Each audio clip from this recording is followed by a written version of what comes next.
Hi, I'm Brandon Dorr, Creativity and Media Innovation Reporter at Ad Age. Welcome to another edition of the Marketer's Brief podcast, our weekly discussion of news and trends that have the industry buzzing. Netflix has big ambitions for its ad business, and brand partnerships are becoming a major piece of that growth story.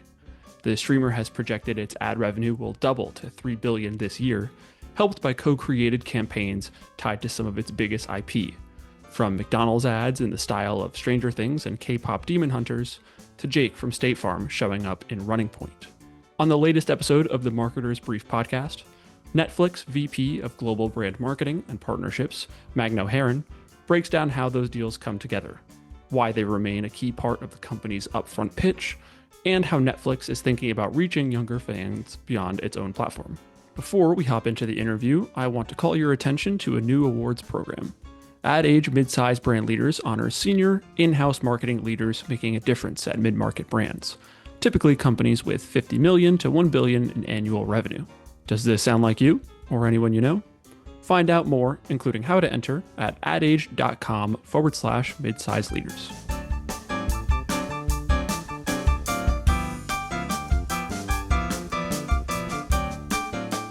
Magno Heron, welcome to the Marketer's Brief podcast.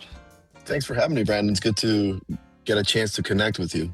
Yeah, same. Thank you so much for joining us. I know this is a busy week for all of our listeners. We are recording the week before upfronts, so I'm swamped. You guys are swamped. Everyone's swamped in the TV space. So yeah, really appreciate you being willing to jump on this and chat.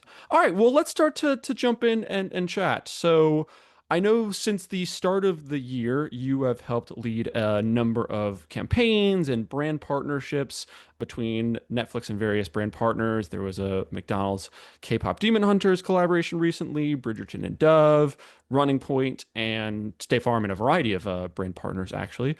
Maybe we can start by talking a little bit about just how these partnerships come together. Who approaches who? Like, how do these deals actually formulate? Since I know that is a big part of your job is kind of putting these together. There's so many ways into these things, right?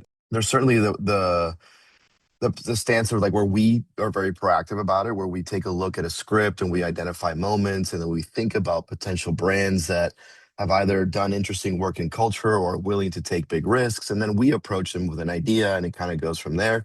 There's instances where brands come to us and they're like, "Hey, listen, we fell in love with that series or that show, and we want to be a part of it." And then we start thinking about, is there an authentic match between them, and then try and find a space in between.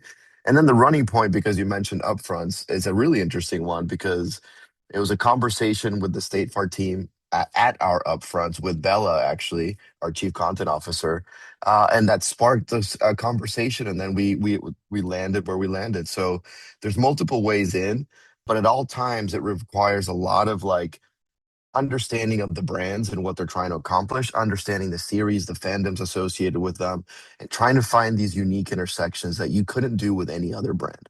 Can we actually walk through like using the State Farm Running Point as an example, like the early formations of that all the way to the end campaign that rolled out and the way that brand appeared in the show? Since you mentioned that it happened at upfronts, can you walk us through like in that particular case how that partnership kind of came to life?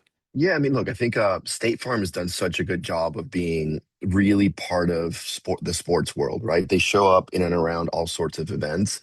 And because the show is so rooted in basketball, that's kind of what the original conversation was about. It was like, hey, listen, our team advertises, isn't around, sponsors all sorts of sporting events. You guys have this one show. You're also going into live. So it's a very general conversation at that stage in terms of like, there's a ton of credibility from a brand like State Farm to participate in anything NBA related.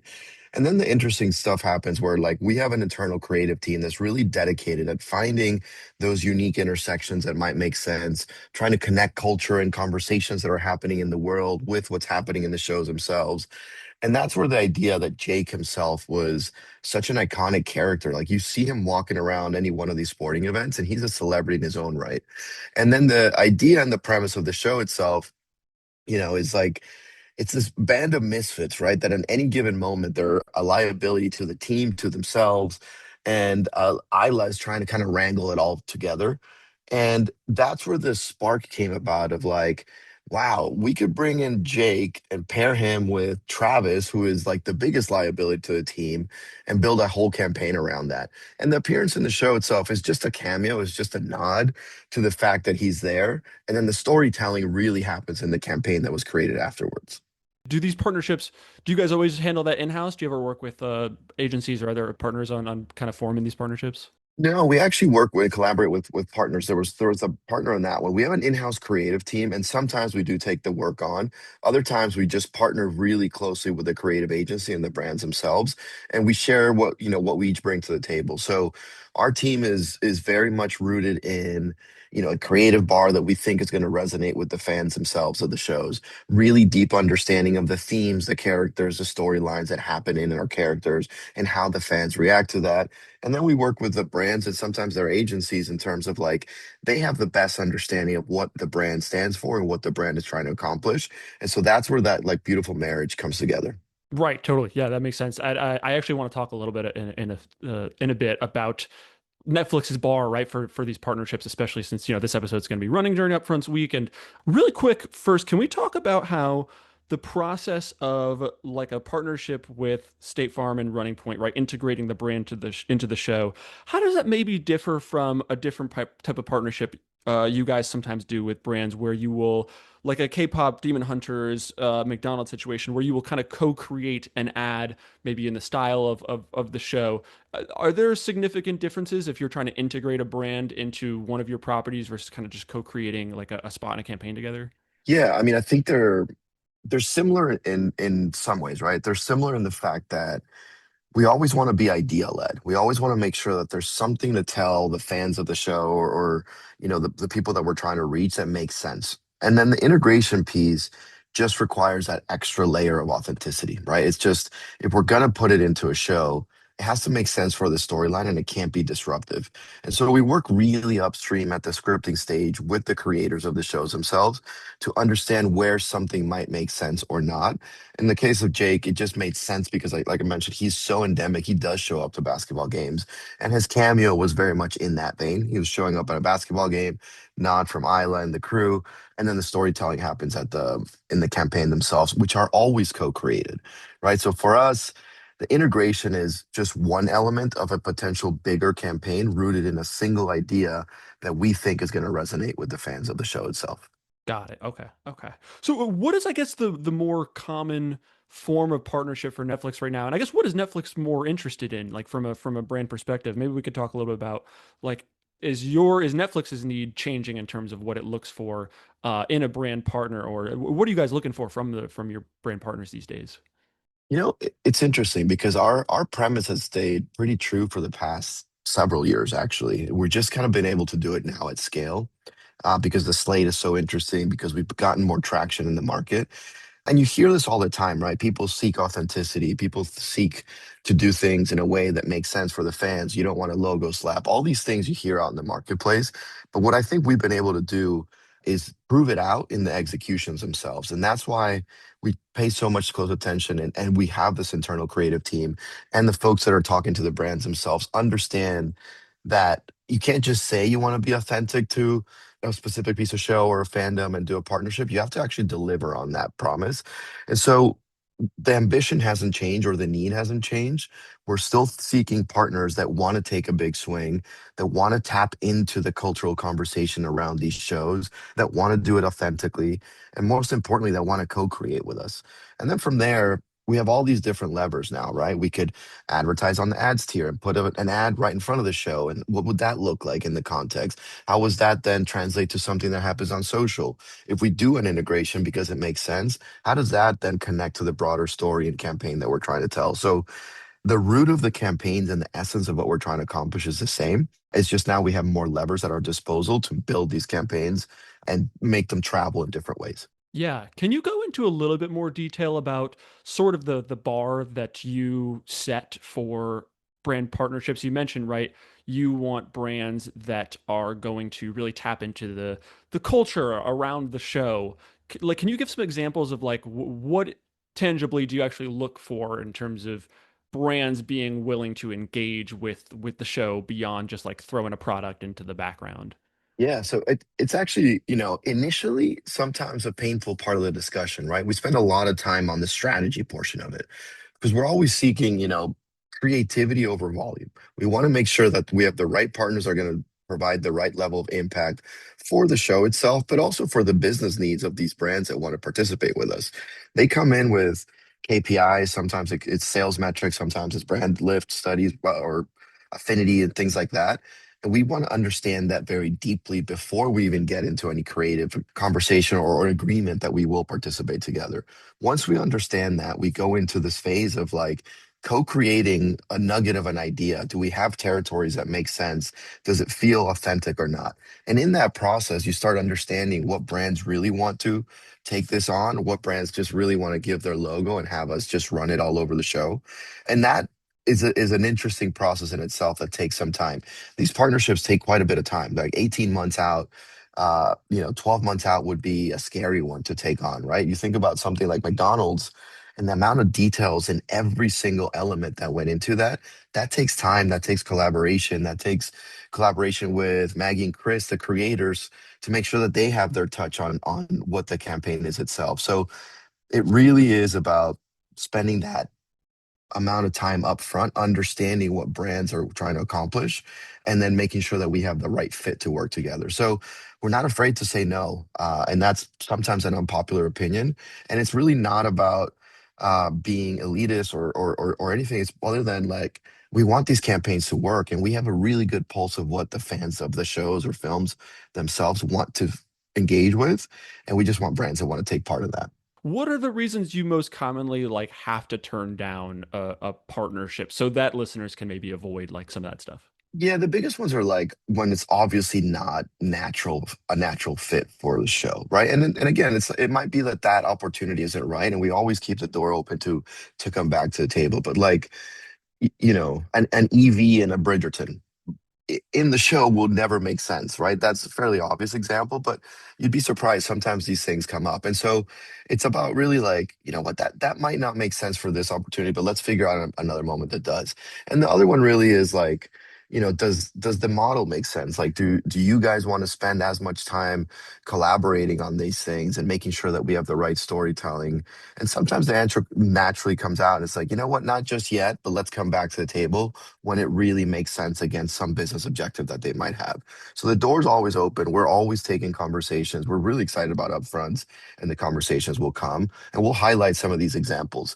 And then, the interesting part about this is as we've built this body of work and are able to scale it now, not just in the US, but all over Brazil, Mexico, Korea, Japan, all over Europe, that we're seeing the right metrics, right? We're seeing that the brand affinity is really paying off. We're also seeing that lower funnel metrics like purchase intent are moving the needle as well. So we're starting to build a really interesting body of work that this process, that this way of engaging, that this high bar for creative execution in the spirit of serving the fans of the show that they're trying to reach really does work when you spend the time and effort to do it right. Yeah, I actually wanted to talk a little bit about entertainment marketing and marketing these shows. Like looking at broader trends, what are some of the bigger challenges to marketing to right fans of these shows and potentially like how are you guys approaching these partnerships in ways that address these challenges? When I think about right like young Gen Z fans of these shows watching, you also have to compete with social media and the variety of other platforms that they're paying attention to. There was a an IAB study that came out actually earlier this week that showed that social ad spend for the first time is actually starting to outpace CTV ad spend. Like when you think about these challenges, are there particular ways that you approach these partnerships to address them? And I guess what would you say are the biggest challenges right now?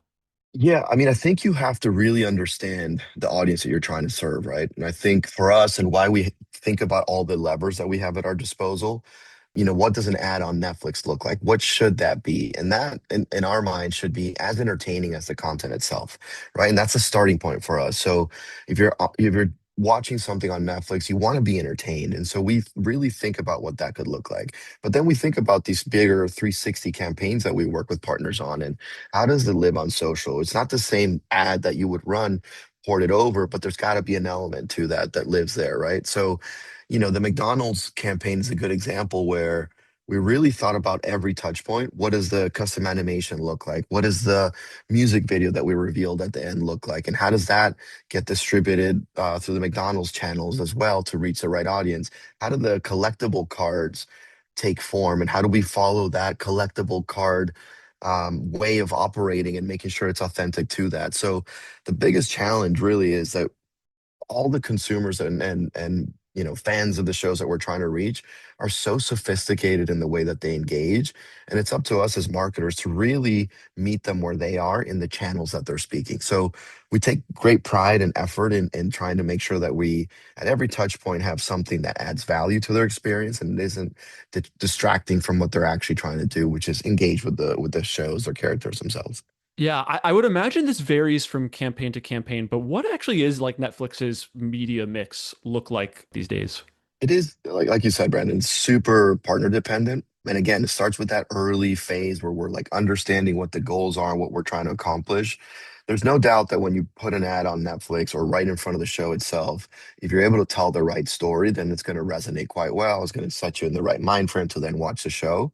So we use that a lot as an anchor point for a lot of these campaigns. But then we think about, more broadly, where can these things live? Where are those audiences living? And then we very custom, build the media mix very, specific to each campaign itself. An interesting one, also on Netflix, but a different context because it was in the context of live, is we had an incredible collection of partnerships for Stranger Things, and some that really went in world and went back to the 80s to tell some of these really unique stories. We had Gatorade, Tide, Target, a couple others, and what we were able to do is put them together in a pod inside one of our NFL games. And that was just a really fun break for people to experience that. And then we figured out ways to tell that story on social as well. So we're very creative with our partners and spend a lot of time co-creating even the media plans that go into these things because we think that's the best way to get a hold of these folks. There's no such thing as like, oh, they're going to see this asset first and then it's going to run to here and then the next phase is this. Like people experience things in so many different ways and we just want to make sure we have something for all these elements. Right, yeah. That the funnel is not shaped in the same way that it used to be, right? Yeah, it's not linear. It's not as linear as we'd like it to look on a slide with a media plan. And so you just got to account for that. Got it. Got it. I'm curious what you think other marketers who might be listening to this could learn from Netflix's approach, like totally agnostic to category or what they're in. Do you see like potentially there are things that Netflix is doing that other marketers could learn from and potentially even adopt? Yeah, I mean, I think, look, Marion, our CMO, reminds us every day that we're here to serve our fans, right? And I think that is a North Star for everything that we do from our own marketing campaigns. And that extends to the partnerships as we've talked about, right? And I think having that mentality just really makes you understand who you're trying to speak to, right? To the point where we really speak their language. You see, like our marquee on Sunset, like that is in the tone of voice of the fan of the show that we're referencing in that. It's directly could be lifted from a social media conversation that happened. And so I think for me, like the biggest learning is like you have to really be true to that. Because if you are, the chances of you connecting with them on any campaign is much higher than when you're just trying to serve an ad to them that doesn't quite click with what they're already talking about. Totally, totally. Can I ask, given your proximity to the upfronts, like what you see as, I guess, one potential like trend or one way that this year might differ from last year or other years that you've participated, and maybe like one big challenge unique to this year as well. I think, cutting through is a tough one, right? Like you want to, everyone's so busy that week and there's so many meetings. And so you want to make sure that your presence and your engagements directly with the brands themselves or agencies are compelling. And so I think you'll find with our show, we're really trying to take an approach where the show is super entertaining. The show itself gets you closer to the content and the opportunities that we have for advertisers and also making sure that there's a clear understanding of how our ads products are really getting you that much closer to the shows themselves. And so I'm excited to that we're going to be able to tell that story. So I think it really is about that is really how do we as Netflix, they're so good at content and so good at technology, bring these two things together in one compelling story. So I think you'll see some of that from us and I'm excited about the show itself. I think you'll everyone's going to be really pleasantly surprised. Yeah, this will be my first year attending, so I'm actually excited to check it out. One question we like to ask all of our guests on the Marketer's Brief is, do you have a question for another CMO or marketer, right? Like if we had another marketer on the call with us, what's a big question that you have for another CMO right now? It can be someone specific or just kind of like of a broad general question. What's the question you would ask a marketer right now?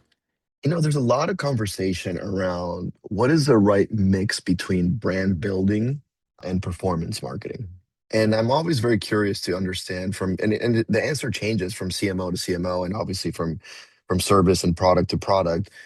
But I love that line of thinking because I'm in the camp that you can't do one without the other, and that your campaigns don't necessarily have to serve one thing, right? If you're smart about it, if you build them the right way, that you can actually execute across a full funnel. So that's something that I've been curious about, and I hear it more and more in the conversations that we're having. Yeah, we'd love to do that, but right now we really have to focus on more performance type driven things. And I'm like, well, maybe there's a way to do both. All right. I think that is a great point to go out on. Thank you again. Thanks so much for joining us on the Marketer's Brief and taking some time. I appreciate your time, Brandon. Thank you. And I look forward to hopefully seeing you at Upfronts.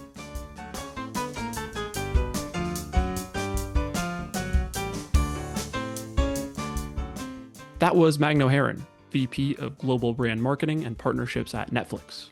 I'm Brandon Dorr, Creativity and Media Innovation Reporter at Ad Age. I'd like to thank our producer, Lauren Ciardio, and invite you to subscribe to the Marketer's Brief podcast, wherever you get your podcasts. We promise to keep it brief. Marketer's Brief listeners get $40 off an adage.com subscription. Sharpen your marketing edge and visit adage.com/brief for your discount.